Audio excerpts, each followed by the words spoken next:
السلام عليكم ورحمة الله وبركاته. اليوم معنا طريقة برمجة الريموت لفتح السيارة في السيارات اللي هي تويوتا. طبعا في نظام مجرد ما نفتح أو ما نضغط زر واحد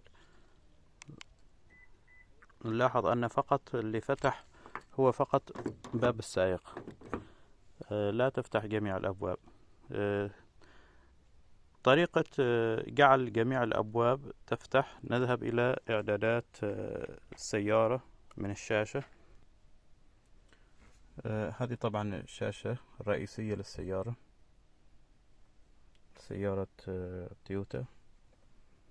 نذهب إلى Application، ثم إلى Setup.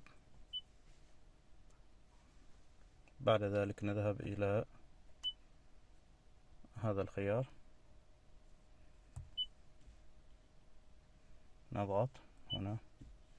بعد ذلك نذهب إلى Door Lock Setting. بعد ذلك نذهب إلى الخيار الثالث، مثل ما شايفين الخيار الثالث Remote to Brush Unlock، يعني مجرد ما نضغط ضغطتين تفتح جميع الأبواب. طبعا احنا ما نريد نضغط ضغطتين، احنا نريد نضغط بالريموت فقط ضغطة واحدة. فملاحظين هنا مسوي علامة صح، احنا نشيل الصح هذه، نضغط عليها، نضغط على علامة الصح هذه.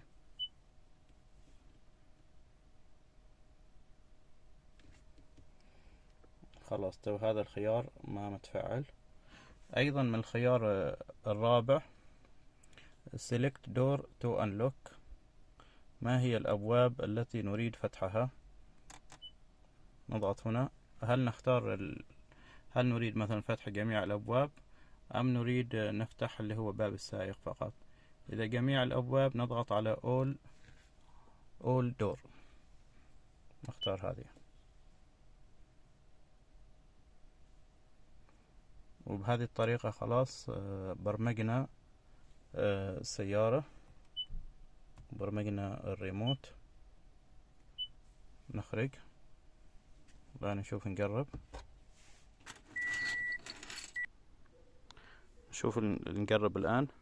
نضغط ضغطة واحدة زر الفتح اللي هو الأنلوك.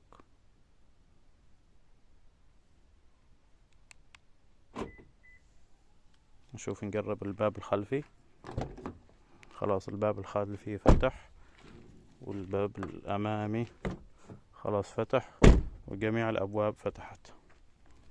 شكرا لكم على المتابعة.